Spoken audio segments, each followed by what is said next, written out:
¿Crees que conoces la Edad Media? Pues no es para nada como te la contaron. Costumbres asombrosas, leyendas épicas, fábulas sorprendentes y hechos reales. Muchas te volarán la cabeza. Y no te aburrirás como en el colegio. Si te gusta lo misterioso, lo épico y lo desconocido, este es tu canal. Suscríbete y disfruta. No te arrepentirás. ¿Qué harías si tu padre te prohíbe ir a un lugar que podría cambiar tu destino para siempre? ¿Te atreverías a romper una promesa sagrada en nombre de un futuro incierto? En un mundo de hielo y roca, Leif, el hijo de Erik el Rojo, está a punto de tomar una decisión que lo llevará más allá del mapa conocido. El honor de su familia contra la aventura de su vida. Podrá encontrar la tierra prometida y cambiar para siempre el curso de la historia vikinga. El aire de Brattahlid, en Groenlandia, estaba saturado de humo de turba y de una quietud densa, la de un mundo congelado que se resiste a la vida. Era el año 999. Leif, hijo de Erik el Rojo, estaba de pie junto a su padre, con el peso de la historia sobre sus hombros. Erik, el hombre que había forjado la colonia vikinga en los confines del mundo conocido, el desterrado que había encontrado su reino en la roca y la nieve, miraban a su hijo con una mezcla de orgullo y pesar. En los techos de las casas, el pasto se aferraba con tenacidad, un reflejo de los propios vikingos que habitaban esta tierra. El rumor sobre el avistamiento de tierras al oeste había circulado durante años, una promesa de bosques y recursos que haría prosperar su colonia. Pero Erik el Rojo, el gran explorador, era ahora un hombre mayor, con las piernas débiles y la mirada fija en el pasado. El viaje hacia el oeste estaba prohibido para él, marcado por un mal presagio de su padre. Leif, en cambio, estaba impaciente.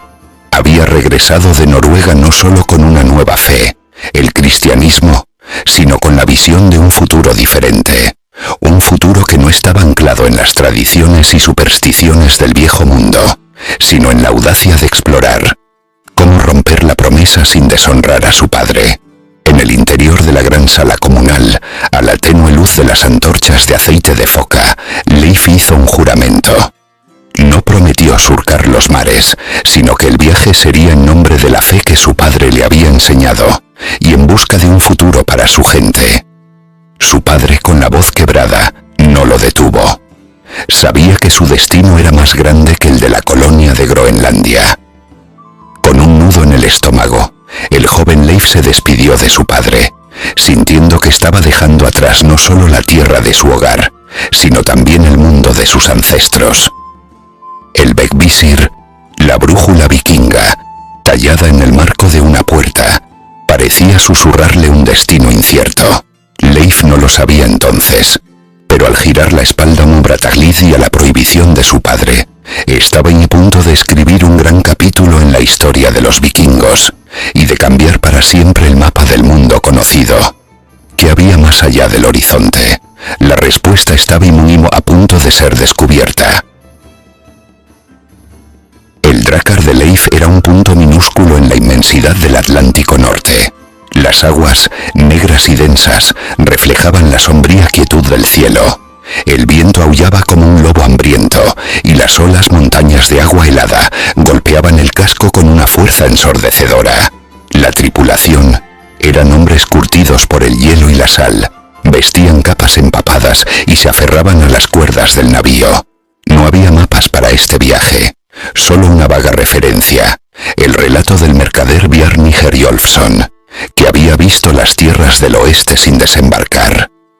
Ahora, Leif y su tripulación seguían esa referencia como si fuera una estrella que las guiara, navegando hacia lo desconocido, hacia la promesa de una tierra inexplorada. Las noches en el mar eran un espectáculo de luces sobrenaturales. Las auroras boreales teñían el cielo con tonos verdes, morados y azules, una danza de dioses que recordaba la majestuosidad y el poder de las fuerzas que los rodeaban. Antes de cada comida, susurraban oraciones a Njord, el dios del mar, pidiéndole clemencia. A lo largo del día lanzaban restos de pan al mar como ofrenda, tallaban símbolos de protección en los mástiles de su drakkar, y susurraban oraciones en un idioma antiguo para no atraer la ira de el espíritu del océano. Sin embargo, no había ritual que pudiera aplacar el miedo en sus corazones. La incertidumbre era una tormenta constante. El suspense se acumulaba con cada ola que rompía en el casco. ¿Qué había más allá de la bruma? ¿Eran los informes de Bjarni precisos? ¿Podrían confiar en la palabra de un mercader? ¿O estaban navegando hacia una trampa, hacia el abismo que las leyendas contaban? El viaje parecía eterno. El frío se filtraba entre los huesos y la esperanza menguaba. La tripulación de Leif se aferraba a la esperanza de que Bjarni no se hubiera equivocado. Finalmente una masa de tierra apareció en el horizonte. Sin embargo, la decepción fue tan fría como el viento del mar. Era un vasto glaciar, una tierra de rocas estériles y planas. No había nada de los bosques que Bjarni había descrito. La llamaron Helluland, la tierra de las rocas planas. Continuaron el viaje, y más tarde avistaron una segunda masa de tierra. Esta vez era un vasto bosque pero con poca tierra fértil. La llamaron Markland, la tierra de los bosques. Y de nuevo Leif tuvo la sensación de que no era lo que buscaba. Finalmente, después de un viaje que pareció durar una eternidad, avistaron lo que sería su destino. Una tierra de bosques densos, árboles altísimos, aguas frescas y vida silvestre. Era un mundo diferente al que conocían, una isla que no aparecía en los mapas. Habían llegado por fin a su destino. El olor a tierra mojada y a árboles inmensos era algo que los vikingos de Groenlandia no habían olido nunca. El suelo de esta nueva tierra era húmedo y fértil, y la atmósfera espesa, una bendición que parecía demasiado buena para ser verdad. Leif y su tripulación habían desembarcado en una costa exuberante, un contraste brutal con el paisaje helado de su hogar. A su alrededor, los árboles altísimos y las lianas pendían como muros de un mundo perdido. Habían llegado a lo que más tarde llamarían Vinland. Los vikingos fuera de su mundo intentaban recrear su cultura.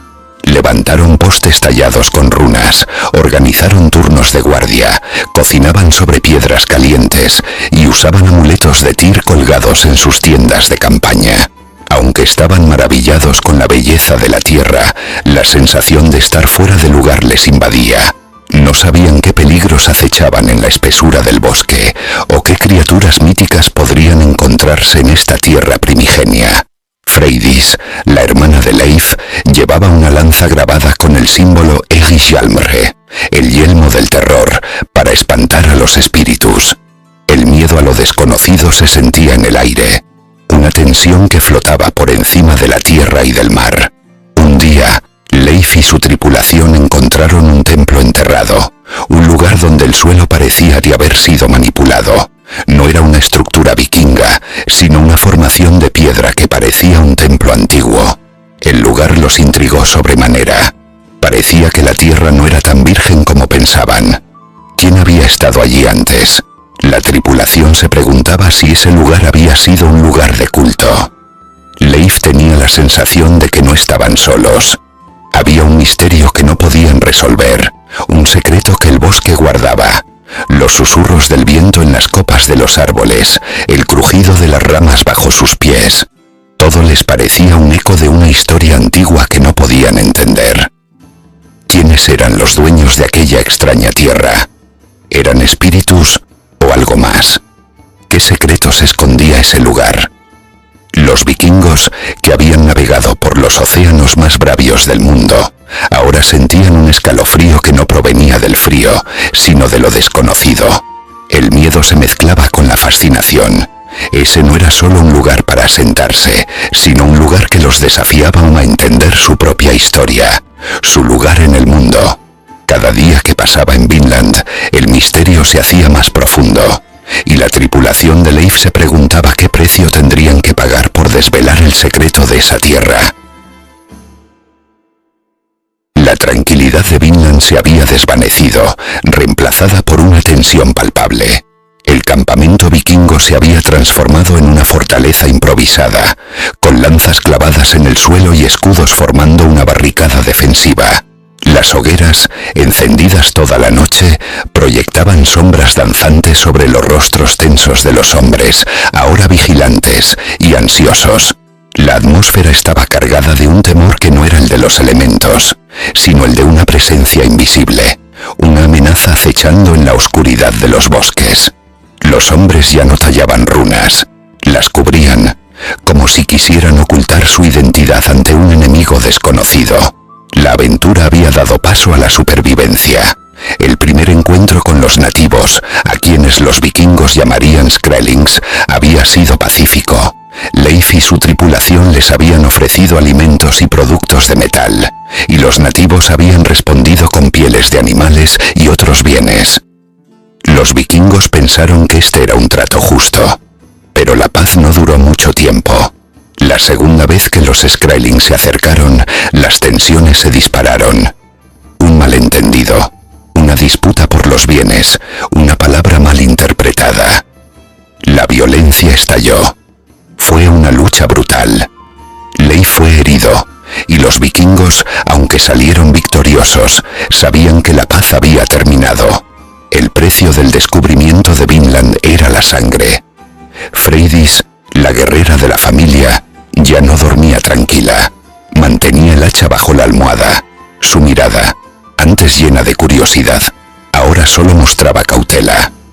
Leif, el visionario, el explorador, caminaba por el campamento con la mirada perdida, como si estuviera buscando algo que había perdido en la bruma. Había encontrado una tierra prometida, un paraíso, pero también había desatado una guerra. Su sueño de establecer una nueva colonia se había convertido en una pesadilla.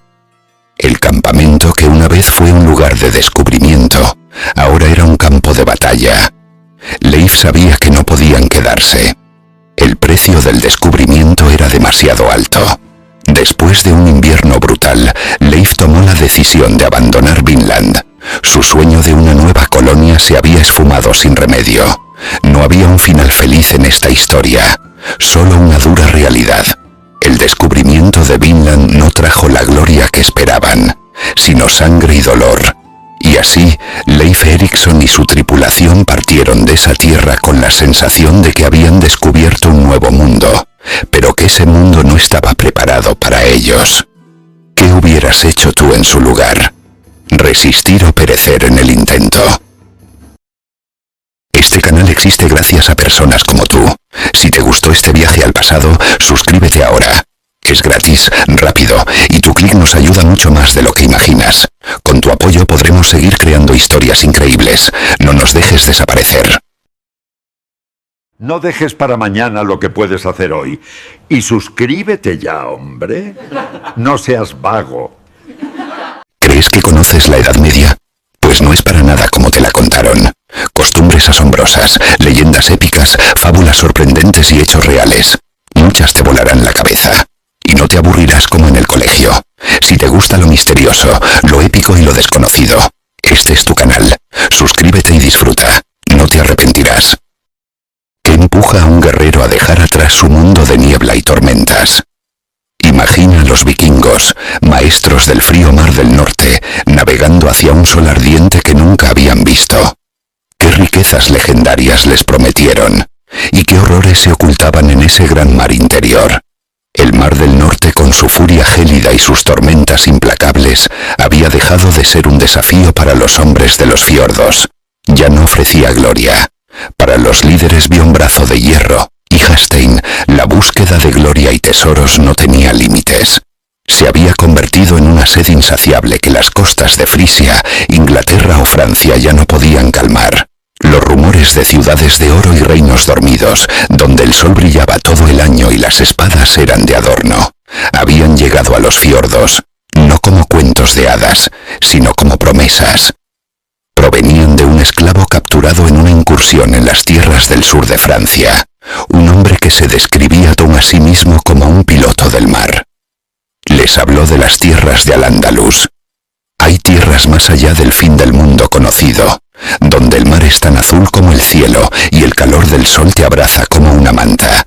Cuentan que los gigantes del sur duermen sobre montañas de plata, que las murallas de sus ciudades están hechas de mármol blanco y que el vino fluye como el agua de los ríos. Sus guerreros son débiles, se esconden tras sus dioses y sus lanzas no son rival para el hacha del norte. ¿Podría una flota de barcos dragón, diseñados para las costas picadas del norte, sobrevivir a un viaje tan largo y peligroso? La mayoría de los líderes vikingos se rieron de la idea. La consideraron la fantasía de dos locos. Con una fuerza de más de 60 barcos, una pequeña armada de dragones de madera partieron dejando atrás los mares brumosos. El viaje fue una prueba de fuerza, entre el destino y la desesperación. Superaron las mareas turbulentas del Atlántico, bordearon las costas ibéricas y cada día que pasaba, la tierra se hacía más verde y el sol más brillante, pero también más desconocido. Los hombres, acostumbrados a asaltar monasterios indefensos y aldeas de pescadores, se prepararon para un nuevo tipo de guerra, una de la que solo habían escuchado en leyendas. A medida que se acercaban al estrecho de Gibraltar, la expectativa se mezclaba con el terror. ¿Qué les depararía el sur? ¿Encontrarían las riquezas que anhelaban o solo la muerte a manos de un enemigo al que no conocían? El misterio del Mediterráneo se cernía sobre ellos, tan vasto como el océano que habían cruzado. La primera señal de su llegada al sur no fue un grito, sino un silencio aterrador. En el año 859, los barcos dragón de Bjorn y Hastein aparecieron como espectros en la bahía de Algeciras, una ciudad portuaria en el corazón de Al-Ándalus. La gente que controlaba la región pensó que se trataba de una flota de piratas musulmanes que venían de la costa africana, un peligro conocido. Nadie esperaba la furia de los normandos que descendieron de sus naves. Los gritos resonaron por toda la ciudad cuando el asalto se desató como un torbellino de acero y fuego. Las defensas de la ciudad, diseñadas para repeler ataques desde el mar, colapsaron ante el ímpetu vikingo. Los defensores lucharon valientemente, pero la ferocidad de los nórdicos era una fuerza de la naturaleza. Aunque los musulmanes lograron reagruparse y expulsarlos, los vikingos dejaron una huella de destrucción que se extendió por toda la costa. La mezquita mayor ardió, y el terror se propagó como la pólvora a través de mensajeros que cabalgaban a toda prisa para alertar a las ciudades del interior, incluyendo la gran capital. Pero el verdadero premio les esperaba río arriba. Hastein y Bjorn tenían un objetivo más ambicioso y estratégico: Sevilla. 2 décadas antes, otra banda vikinga había intentado saquearla, pero había sido repelida. Esta vez, el ataque sería más brutal y organizado, impulsado por el conocimiento de la derrota anterior y la astucia de sus líderes. La flota navegó por el río Guadalquivir, sorprendiendo a la ciudad desde el interior, una maniobra que nadie había anticipado, pues las defensas estaban concentradas en el exterior. El ambiente cambió. Los paisajes se volvieron más verdes y las construcciones más grandes, anunciando la proximidad de la gran ciudad. Durante varios días, el saqueo fue despiadado. El rugido de las hachas, los gritos de la gente y el olor a humo llenaron el aire. La ciudad, una de las más ricas del califato, se convirtió en una pila de ruinas humeantes. Los vikingos saquearon todo lo que pudieron: tesoros de oro y plata, joyas, sedas, especias y miles de esclavos. La avaricia de los hombres parecía no tener límites, y el éxito solo alimentaba más su codicia. Pero si era esta la verdadera riqueza que buscaban, o solo un aperitivo, un rumor sobre las ricas ciudades de Italia, llenas de antiguos tesoros romanos y bizantinos, comenzó a circular entre la tripulación, alimentado por la avaricia insaciable de sus líderes. ¿Se atreverían a ir más lejos, a enfrentar a imperios milenarios en un mar desconocido para ellos, en el que ya no tenían la ventaja de la sorpresa? El destino les llamaba, y la aventura apenas había comenzado. Dejando un rastro de cenizas, la flota vikinga abandonó la península ibérica, navegando a través del estrecho que conectaba los dos mares. Entraron en el Mediterráneo, el mar de las civilizaciones, el mismo por el que habían navegado fenicios y romanos. El objetivo ya no era una simple razzia, sino una conquista a pequeña escala. Björn y Hastein pusieron sus ojos en Italia. Su destino era Luni, una próspera ciudad portuaria en la costa del Tirreno. Pero aquí radica uno de los mayores mitos de esta expedición. Los vikingos la confundieron con Roma. La capital del antiguo imperio, la ciudad eterna, era su verdadero objetivo, el premio definitivo que les daría una gloria que resonaría en la eternidad. Hastein, conocido por su astucia, ideó un plan audaz que se convertiría en leyenda. Fingió estar gravemente enfermo, al borde de la muerte. Envió mensajeros a la ciudad suplicando ser bautizado y enterrado en Tierra Santa, para que su alma, un alma pagana, pudiera encontrar la paz en el paraíso cristiano. El engaño era tan perfecto que el propio Hastein casi creyó su propia actuación, tosiendo y gimiendo de dolor mientras sus hombres miraban con una mezcla de admiración y escepticismo. Los ingenuos ciudadanos de Luni, conmovidos por el moribundo, le permitieron a Beustamtiel y a su séquito entrar. Las murallas se abrieron para dar paso a lo que creían era un guerrero arrepentido. Una vez dentro, el engaño se reveló. Hastein, en una dramática resurrección, se levantó de su lecho de muerte con un grito de guerra, desenvainando su espada. El caos y la confusión se apoderaron de la ciudad. El pánico se apoderó de los ciudadanos. Hastein y sus hombres abrieron las puertas de Luni a sus guerreros, que esperaban afuera, escondidos entre la maleza. El saqueo fue rápido y brutal. No fue la Roma que soñaban, pero los tesoros de Luni eran más de lo que jamás habían imaginado. Se llevaron todo: oro, plata, sedas, especias y esclavos. Pero ¿quién podía haber imaginado tal astucia de un pueblo considerado bárbaro y sin fe? ¿Eran los vikingos solo brutos con hachas o maestros de la estrategia y el engaño? La expedición continuó, pero una sombra se cernía sobre ellos. La noticia de su llegada y el engaño de Luni se había propagado, y las flotas bizantinas y sarracenas se preparaban para enfrentarlos, pues habían aprendido a no subestimar a los nórdicos. Después de Luni, la audacia de los vikingos no conoció límites. Navegaron hacia el este, adentrándose en el corazón del Mediterráneo. Su objetivo final era Constantinopla, la legendaria ciudad de oro. Sin embargo, sus barcos, que una vez habían atemorizado las costas francesas e inglesas, ahora se enfrentaban a las poderosas flotas del Imperio Bizantino, una civilización milenaria con un poder naval muy superior. Los bizantinos, lejos de ser débiles, eran maestros del mar. Sus dromones, naves de guerra rápidas y pesadas, estaban equipadas con el temido fuego griego, una sustancia incendiaria que podía quemar incluso en el agua. Los vikingos, acostumbrados a una resistencia fragmentada, se encontraron con un enemigo organizado, con barcos más grandes y una táctica implacable. Los enfrentamientos fueron brutales. Las incursiones se volvieron más difíciles y menos rentables.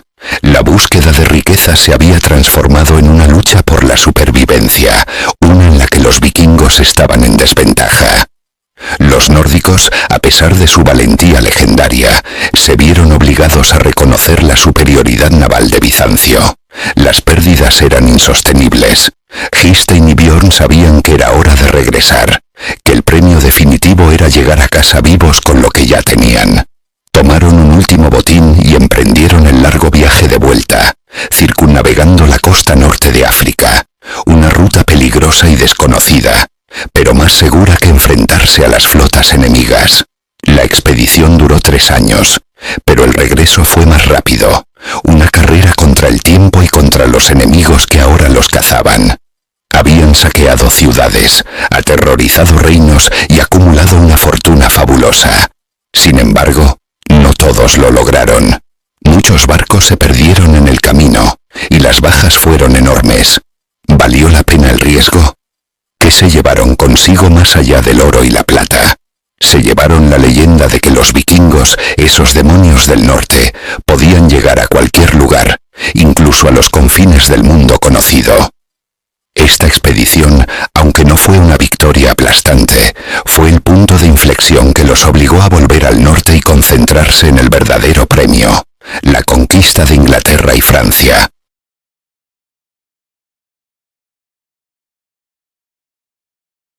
Este canal existe gracias a personas como tú. Si te gustó este viaje al pasado, suscríbete ahora. Es gratis, rápido, y tu clic nos ayuda mucho más de lo que imaginas. Con tu apoyo podremos seguir creando historias increíbles. No nos dejes desaparecer. No dejes para mañana lo que puedes hacer hoy. Y suscríbete ya, hombre. No seas vago. ¿Crees que conoces la Edad Media? Pues no es para nada como te la contaron. Costumbres asombrosas, leyendas épicas, fábulas sorprendentes y hechos reales. Muchas te volarán la cabeza. Y no te aburrirás como en el colegio. Si te gusta lo misterioso, lo épico y lo desconocido, este es tu canal. Suscríbete y disfruta. No te arrepentirás. ¿Alguna vez te has preguntado si el destino de un imperio puede ser sellado por un simple susurro?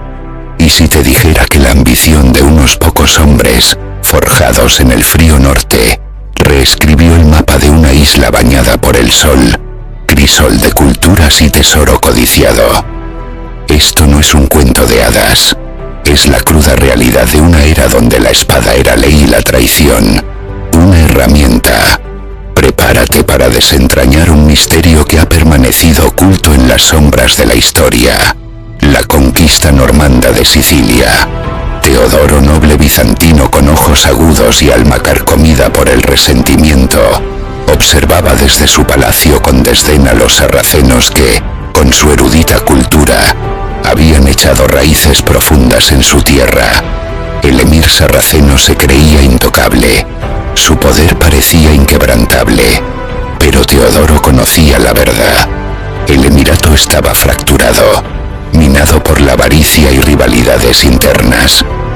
Era un fruto maduro, listo para caer.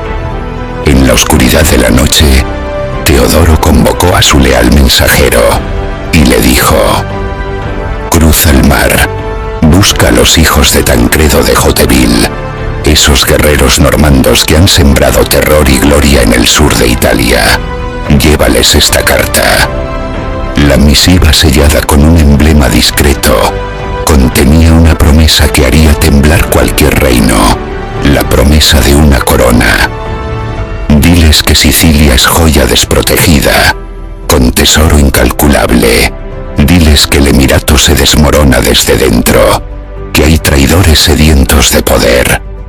Días más tarde, en campamento normando al sur de Italia, la vida era sinfonía de acero y ambición. Roberto Guiscardo, líder carismático al mensajero de Teodoro. La palabra Sicilia resonó como trueno en su mente. Isla de oro, emirato dividido, promesa de traición. Era la oportunidad que su linaje había estado esperando. Con una sonrisa lenta y astuta, Guiscardo se irguió. Mi sangre normanda hierve, declaró con voz resonante. No vinimos a estas tierras para ser peones, vinimos a ser reyes. Prepárense de convenenes, hermanos. Nos vamos de caza. La épica estaba a punto de escribirse. El plan de Guiscardo no era una simple embestida, era una coreografía de la guerra, un ajedrez sangriento donde cada movimiento era calculado con precisión mortal. Su principal arma no residía en la fuerza bruta, optó por sembrar el caos desde dentro, desatando las divisiones internas del emirato sarraceno. En la penumbra de su tienda de campaña, el rostro de Guiscardo era una máscara de concentración, sus ojos fijos en los puntos estratégicos. Rogelio, mi hermano, susurró Guiscardo, su voz apenas audible. Teodoro nos ha prometido una puerta trasera, nos ha asegurado que el emirato está fracturado. Si sus palabras son ciertas, la victoria será nuestra, pero no podemos confiar en él ciegamente. Mientras tanto, en el opulento palacio de Teodoro, el bizantino tejía su red de engaños. Con expresión de falsa lealtad, Teodoro se dirigió al emir sarraceno. Mi señor, comenzó, la flor flota bizantina se aproxima. Debemos prepararnos, estar unidos. Un líder fuerte como tú es lo que necesitamos. Es hora de actuar, antes de que sea demasiado tarde. El emir, cegado por la ambición y la necesidad de un aliado, asintió sin saber que estaba sellando su propio destino. En las sombras, los hombres de Guiscardo, disfrazados de mercenarios, escuchaban cada palabra, listos para entrar en acción. De repente, las puertas del palacio se abrieron de golpe, y los normandos irrumpieron, sus espadas brillando a la luz de las antorchas. La cámara se movía con la brutalidad de la lucha, con el choque de acero y los gritos de los hombres. Rogelio, con espada ensangrentada, luchaba con pasión feroz, su rostro una mezcla de determinación y furia, mientras Guiscardo observaba desde la distancia, como un director de orquesta que supervisaba su sinfonía de destrucción. El emir, traicionado y desorientado, intentó defenderse, pero era inútil. El plan de Guiscardo había funcionado. Las fuerzas del emirato se habían debilitado desde dentro, y ahora los normandos los devoraban sin piedad. El thriller había alcanzado su punto más álgido. La traición había abierto el camino para la conquista, pero esto solo era el principio. Los sarracenos lucharían, y la batalla por Sicilia sería verdaderamente épica.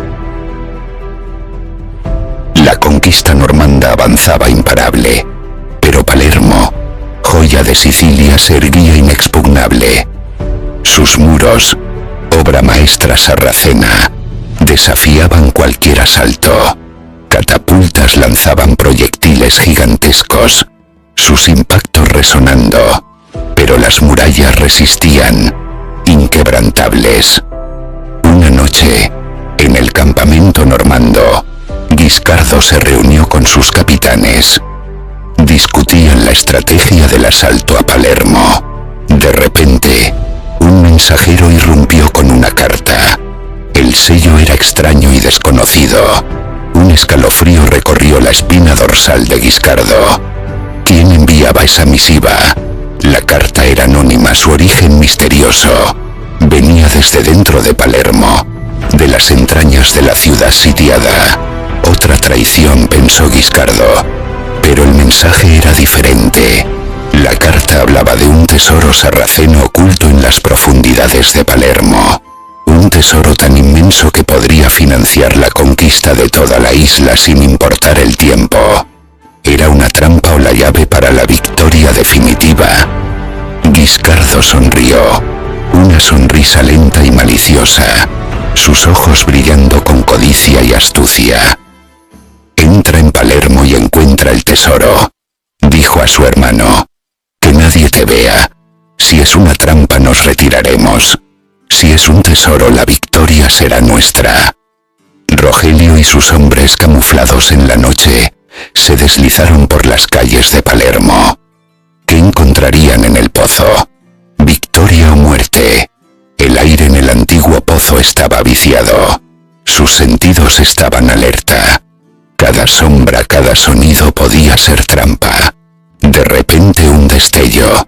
La luz de la linterna de Rogelio se posó sobre un resplandor dorado. El tesoro no era solo oro. Eran manuscritos antiguos, pergaminos amarillentos, joyas de civilizaciones olvidadas y armas legendarias, empuñaduras incrustadas con piedras preciosas. En una pared, una inscripción grabada capturó su atención. Rogelio la leyó en voz alta, su voz un susurro. El tesoro de Sicilia pertenece a quien la conquiste con inteligencia, no con fuerza. Los sarracenos no son los dueños, ni los bizantinos. El rey de Sicilia será el hombre que se atreva a tomar lo que le corresponde. La noticia del hallazgo del tesoro llegó a Guiscardo. Una sonrisa triunfal se dibujó en su rostro, la confirmación de que su audacia había sido recompensada. El rugido de la batalla se convirtió en una sinfonía de destrucción. choque de acero y gritos que reverberaba en los cielos de Palermo. Los normandos, impulsados por el tesoro y la inminente victoria, se lanzaron contra las murallas con pasión renovada. Sus ojos brillaban con ferocidad indomable. Las catapultas lanzaban rocas gigantescas que se estrellaban haciendo temblar la tierra, mientras las torres de asedio avanzaban inexorablemente. Cada impacto era explosión de escombros y polvo que anunciaba el fin de una era. En la vanguardia, Rogelio, hermano de Guiscardo, lideraba la carga. Su espada era un destello plateado, abriéndose paso entre las filas sarracenas de forma imparable. Los defensores estaban desmoralizados por las divisiones internas y el asalto múltiple. De repente, una sección de la muralla cedió con estruendo, abriendo una brecha. El grito de los normandos fue atronador. Una ola de hombres se precipitó hacia el interior. La batalla se trasladó a las estrechas calles de Palermo. Cada esquina era un nuevo campo de lucha. Los sarracenos ofrecieron una resistencia desesperada, pero la marea normanda era imparable. Finalmente, con un último asalto, la bandera normanda se alzó sobre la ciudadela de Palermo, ondeando victoriosa sobre los restos de un imperio. La épica había culminado en la conquista, testimonio de la ambición de los guerreros del norte. Pero la historia no había terminado. El anónimo que había enviado la carta no era sarraceno, era Teodoro, el bizantino. Su intención no era ayudar a los normandos, sino utilizarlos para debilitar a los sarracenos y tomar el control. Pero su plan falló. Su misterio fue descubierto por Guiscardo. Teodoro se enfrentó a Guiscardo, espada en mano e ira en sus ojos. Guiscardo, con sonrisa fría, lo aniquiló. Los normandos conquistaron Palermo. El tesoro aseguró su victoria. Y Guiscardo el Zorro se convirtió en el verdadero rey de Sicilia. Pero este no era el final, sino el principio de un reino. Un reino que nació de la pasión, intriga, misterio y astucia de un hombre que supo usar acero y traición para escribir su propio destino. ¿Y tú, qué harías para ser rey? Y atención, nos gustaría crear una comunidad de amantes de la Edad Media, una comunidad activa y apasionada alrededor de estos temas. Nos interesa mucho conocer tu opinión y fomentar debates interesantes que nos hagan descubrir nuevas perspectivas. Déjanos tu comentario y tu like. Queremos saber qué piensas. Tu comentario es súper importante. Seguro que juntos podremos hacer de este espacio algo entretenido y divertido. Y si te interesaría ver algún tema en particular, déjanoslo en los comentarios. Este canal existe gracias a personas como tú. Si te gustó este viaje al pasado, suscríbete ahora. Es gratis, rápido, y tu clic nos ayuda mucho más de lo que imaginas. Con tu apoyo podremos seguir creando historias increíbles. No nos dejes desaparecer. No dejes para mañana lo que puedes hacer hoy. Y suscríbete ya, hombre. No seas vago. ¿Crees que conoces la Edad Media? Pues no es para nada como te la contaron. Costumbres asombrosas, leyendas épicas, fábulas sorprendentes y hechos reales. Muchas te volarán la cabeza. Y no te aburrirás como en el colegio. Si te gusta lo misterioso, lo épico y lo desconocido, este es tu canal. Suscríbete y disfruta. No te arrepentirás. ¿Alguna vez te has preguntado si un simple juramento, hecho en la penumbra de un castillo, puede cambiar el curso de la historia para siempre? ¿Y si te dijera que la ambición de un solo hombre, forjado en las brutales tierras de Normandía, desató una tormenta de acero que reescribió el destino de una nación entera? Esto no es un cuento de caballeros y princesas. Es un thriller medieval que te atrapará desde el primer segundo. La historia de una conquista que lo cambió todo. Un misterio envuelto en promesas rotas y la furia de un duque. Imagina la corte inglesa.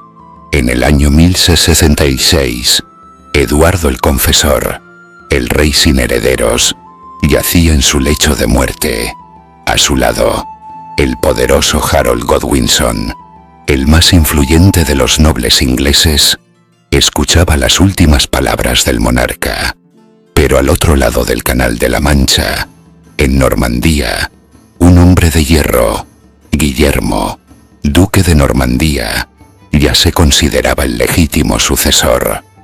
Años atrás, Harold había naufragado en las costas normandas y, según la versión de Guillermo, había jurado lealtad y apoyo a su reclamo al trono inglés. Era un gancho de destino, una promesa que ahora pendía como una espada de Damocles sobre la cabeza de Harold. Cuando la noticia de la muerte de Eduardo llegó a Normandía, la furia de Guillermo fue volcánica. No solo Harold había roto su juramento, sino que, en una audaz jugada, se había autoproclamado rey de Inglaterra, siendo coronado en la abadía de Westminster. Para Guillermo, esto no era solo una traición personal, era una afrenta a su honor, a su linaje y a su derecho divino. La sospecha se convirtió en certeza. Harold era un usurpador, un traidor que había robado lo que por derecho le pertenecía. El ritmo de los acontecimientos se aceleraba. Cada noticia que cruzaba el canal avivaba las llamas de la determinación de Guillermo. En la fortaleza de Caen, Guillermo convocó a sus varones. El aire crepitaba con la tensión. Harold Godwinson ha roto su juramento, rugió Guillermo, su voz resonando en la sala. Ha usurpado el trono que me pertenece por derecho. Inglaterra es mía, y la tomaré con la espada si es necesario.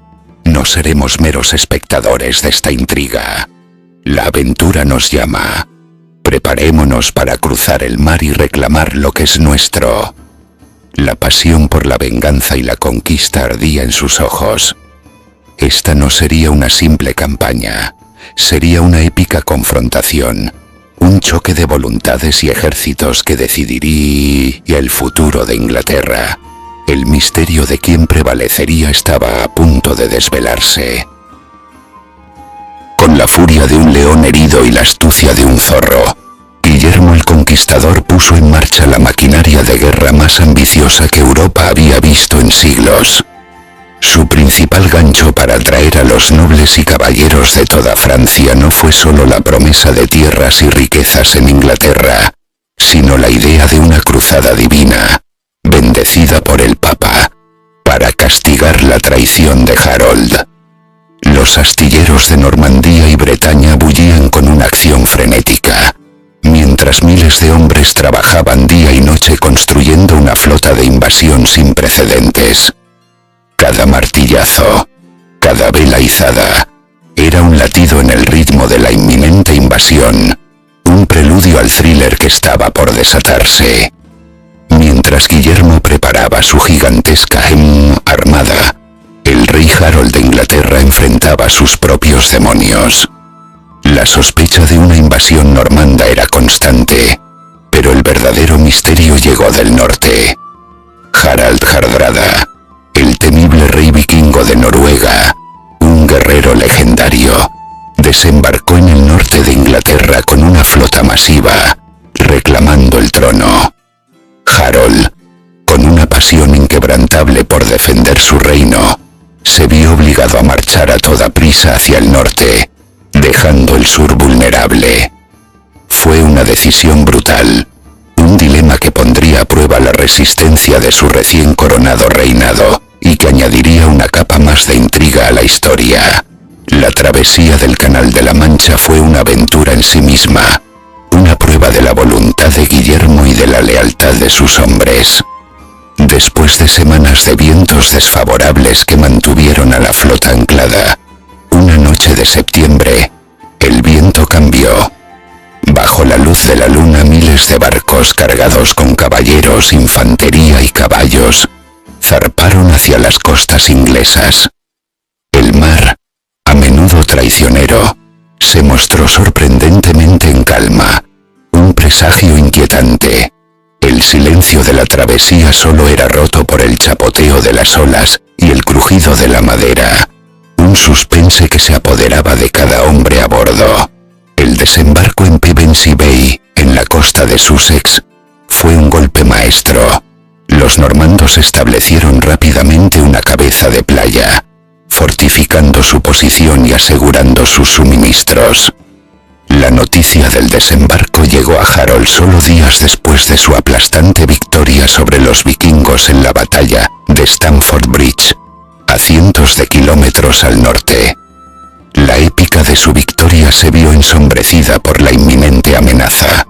Sin descanso, Harold y sus exhaustas tropas emprendieron una marcha forzada hacia el sur, una carrera contra el tiempo para enfrentar al invasor. El escenario estaba listo para la confrontación definitiva, un choque de titanes que decidiría el destino de Inglaterra. El 14 de octubre de 1066, el amanecer reveló dos ejércitos enfrentados en Senlac Hill, cerca de Hastings. En la cima de la colina los sajones de Harold formaron su legendario muro de escudos, una barrera impenetrable de hombres apretados hombro con hombro, sus escudos entrelazados, sus hachas listas para el ataque. Era una formación formidable, el gancho defensivo que había resistido innumerables asaltos. Abajo, en la llanura, el ejército normando de Guillermo, una mezcla de caballería pesada, arqueros y lanceros, se preparaba para la carga. El ritmo de los tambores normandos y los gritos de guerra sajones llenaban el aire, un preludio a la inminente acción. Guillermo dio la orden. La caballería normanda, con sus estandartes ondeando al viento, se lanzó colina arriba con una pasión feroz, sus cascos resonando como un trueno. Fue una carga devastadora, diseñada para romper la formación enemiga. Pero el muro de escudos sajón se mantuvo firme, una roca inamovible contra la marea de acero. Los caballos se estrellaban contra la barrera, los jinetes eran derribados, y las hachas sajones cortaban el aire con una precisión mortal. El thriller de la batalla había comenzado, y la resistencia sajona era un misterio que los normandos no esperaban. Una y otra vez, los normandos cargaron, y una y otra vez, el muro de escudos resistió. La frustración crecía en las filas de Guillermo. La acción era brutal y sangrienta, con bajas en ambos bandos. Los arqueros normandos lanzaban una lluvia de flechas, pero los escudos sajones ofrecían una protección eficaz. La batalla se convirtió en un agotador duelo de voluntades, un punto muerto donde la sospecha de que la victoria era imposible comenzaba a extenderse entre algunos de los hombres de Guillermo. Incluso se corrió el rumor de que el duque había caído, lo que provocó pánico en algunas unidades. Pero Guillermo cabalgó entre sus tropas, levantando su yelmo para mostrar su rostro y gritar: «Miradme bien, todavía estoy vivo, y por la gracia de Dios venceré». Su presencia reavivó el espíritu de sus hombres. Fue entonces cuando Guillermo, con su astucia y habitual, ideó una estratagema que cambiaría el curso de la batalla. Ordenó a sus tropas que simularan una retirada, un gancho psicológico diseñado para romper la disciplina del muro de escudos. La aventura de la batalla estaba a punto de tomar un giro inesperado, un suspense que mantendría a los sajones al borde del abismo. La estratagema de Guillermo funcionó con una precisión brutal. Los normandos, con un grito de retirada, comenzaron a descender la colina. Los sajones, viendo lo que parecía una huida, no pudieron contener su pasión por la victoria. Rompieron su inexpugnable muro de escudos y se lanzaron en persecución, su disciplina desmoronándose en el fragor de la acción. Era el gancho que Guillermo había estado esperando, la oportunidad de convertir la fuerza sajona en su mayor debilidad. El ritmo de la batalla cambió drásticamente, pasando de un asedio estático a una persecución caótica. Pero la retirada normanda era una trampa. Un misterio táctico que los sajones solo comprenderían cuando ya era demasiado tarde. Al llegar a la llanura, los normandos se giraron bruscamente, sus caballos cargando de nuevo contra los sajones desorganizados. La caballería pesada, que antes se había estrellado inútilmente contra el muro, ahora arrollaban límenes a la infantería sajona dispersa. El caos se apoderó de las filas inglesas. La sospecha se convirtió en terror mientras se daban cuenta de la magnitud del engaño. La aventura de la persecución se había transformado en una masacre. Harold, desde lo alto de la colina, observaba con horror cómo su ejército se desmoronaba. Desesperado intentó reagrupar a sus hombres, pero la marea normanda era imparable. La acción se volvió más brutal. Caballeros normandos se abrían paso a través de la resistencia sajona, buscando a los líderes. En el clímax de la batalla, una flecha, lanzada al azar o con una puntería divina, atravesó el ojo de Harold Godwinson. El rey de Inglaterra cayó, su muerte un golpe devastador para la moral sajona. El thriller de la batalla alcanzó su punto más dramático. Con la caída de su rey, la resistencia sajona se quebró definitivamente. Los supervivientes huyeron en desbandada, perseguidos por los victoriosos normandos. El campo de batalla de Senlac Hill se cubrió de cuerpos y un testimonio silencioso de la épica confrontación que había tenido lugar. Guillermo el Conquistador, cubierto de polvo y sudor, se alzó victorioso. La promesa de una corona se había cumplido. Su marcha hacia Londres fue un paseo triunfal, y en el día de Navidad de 1066 fue coronado rey de Inglaterra en la abadía de Westminster, el mismo lugar donde Harold había sido coronado meses antes. La conquista había terminado, pero el misterio de cómo un duque normando había logrado tal hazaña perduraría en la historia, forjando un nuevo reino y un nuevo destino para Inglaterra. Y atención, nos gustaría crear una comunidad de amantes de la Edad Media, una comunidad activa y apasionada alrededor de estos temas. Nos interesa mucho conocer tu opinión y fomentar debates interesantes que nos hagan descubrir nuevas perspectivas. Déjanos tu comentario y tu like.